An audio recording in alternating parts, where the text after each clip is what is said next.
Hi everyone, it's Kathy Fortner, your independent consultant with The Pampered Chef. Thought I'd take a minute today to show you how quick and easy it is to make your own hummus. And it's actually a lot more affordable. We'll be using 2 cans of beans today, and I know I can get those at the grocery store for less than $2. And looking at my my grocery store app for our local grocery store, I see that a 7-ounce tub of hummus is about $2. So we're going to get more than 7 ounces from what we make here in the kitchen. And so you can see the cost difference there. You're going to save a lot of money. You're going to know what goes into it. It only takes 5 minutes. Seriously, it's really fast. And you can customize it all you want. We're going to make basic hummus today, but if you want to add a tablespoon of one of our rubs or seasoning mixes, that would give it a different flavor.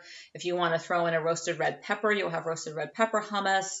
Throw in some caramelized onions. The possibilities are endless. Honestly, we make our own hummus here at our house, and I will cook up in my pressure cooker 2 pounds of chickpeas at a time and make about 7 or 8 jars of hummus, and we'll just put them in the freezer and bring it out as we need. They'll last us probably about a month or so because we can, like I said, the hummus is almost its own food group here. So anyway, so I'm going to get started. The first thing we're going to do is put in our blender. We're going to use the Deluxe Cooking Blender today to make our hummus.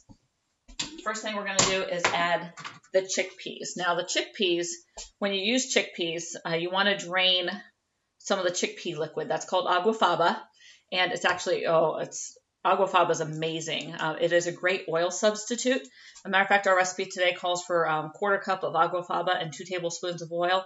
Honestly, I'm just doing 6 tablespoons of agua faba. It'll be fine. It'll save us a ton of fat and calories in there and make it a whole lot healthier. So that's what I'm going to do there. So we're going to start with our 6 tablespoons of agua faba there. I'm going to drain off the rest of that agua faba, and honestly, I'm going to keep it because when I mix up some salad dressing, that's what I'm going to use instead of oil. So it's like liquid gold in this house. Matter of fact, when I cook my own chickpeas, I add extra water so I can get extra agua faba. So, okay, so I'm going to put my chickpeas in there. We're going to use a jar of, it says Great Northern beans, but honestly a white bean, so I'm going to use cannellini beans because we use those a lot in my house. I buy them in bulk. I cook them in bulk as well. Okay, so we've got our 2 cans of beans there. We've got the liquid. We need 2 tablespoons of lemon juice. So I've got a fresh lemon here because fresh lemon is always going to taste better than the bottled stuff. Honestly, though, I work 2 jobs and I have kids and a husband who works lots of hours, so I do have lemon juice in my fridge. But when I can, I use fresh lemon juice as much as possible. Okay, so we're going to use our citrus pressed here, and I'm just going to put it into our petite measure-all cup. Earlier I used the mini measure-all cup. Now I'm using the petite. This one's 4 tablespoons, and I only want 2 tablespoons of lemon juice. You want the lemon to be a little bit on the warmed up room temperature side. You'll get more juice out of it that way. And this is half a lemon, and honestly I could squeeze a little bit more and get more juice out of it, but there's my 2 tablespoons right there. So I'm going to throw that in. And then we're going to do, I already did the olive oil. Actually, I did agua faba instead of olive oil. A clove of garlic. We're going to use our garlic peeler for that because, again, you can use, for a clove, you would want to use a 1/4 teaspoon of garlic powder. And you can do that, but, the fresh whole food is always the preferred for the best taste. That's not to say, again, I'm busy just like you are, and I go through a lot of garlic powder. So, but when I can, I like to use fresh garlic. A tablespoon of sesame seeds. Now these are toasted sesame seeds. I thought that I've got some raw sesame seeds as well, but I thought I'd get a little more flavor out of the roasted. So there we go.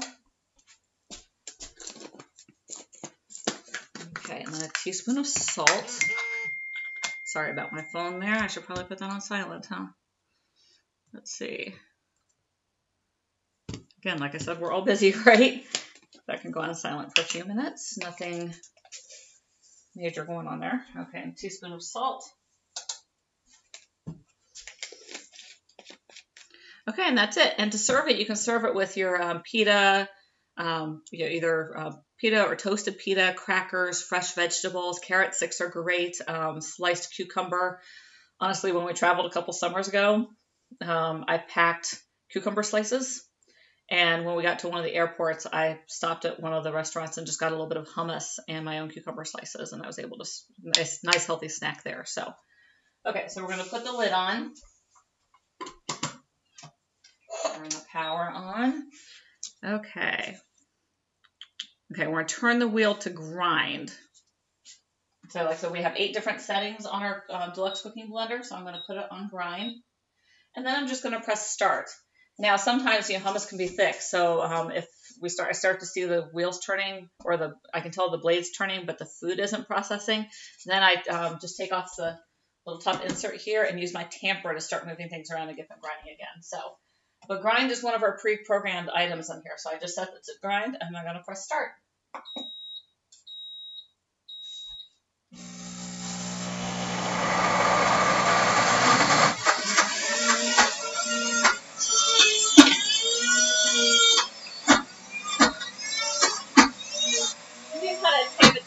Tap it down a little bit and get it towards the blade.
And there we go. And I believe that was 2 minutes and 20 seconds on the timer there. So very quick and easy. I'm going to grab a spoon. Let's see here. Okay, I've got one of our small metal spoons. Take this off. Take the lid off, and I'll show you the hummus. So here we go. Here's what our hummus looks. Nice, blended, smooth and creamy. Again, quick and easy. So if you're coming in from work and you're really hungry, or the kids are hungry after school, and you still have to put together dinner, which may not take you very long, but everyone's starving now. This takes you 5 minutes to put together, and you put it with some crackers and vegetables. And as a friend of mine said, at that point, if they spoil their dinner, who cares? They're eating a bunch of healthy food. So, but again, quick and easy. It gets everyone prepared to wait for dinner a little bit. Or one of my favorite snacks is to take a potato and put hummus on it. You hear a lot of bad things about potatoes, but potatoes themselves are really okay. It's a matter of what you do with them. So when you fry them, when you put a bunch of things on it that we shouldn't be eating, then of course it's not going to be healthy. But throw some hummus on a potato and it's delicious. So anyway, that's our quick and easy homemade hummus recipe. If you have any questions, feel free to comment or send me a message. Thanks. Good night.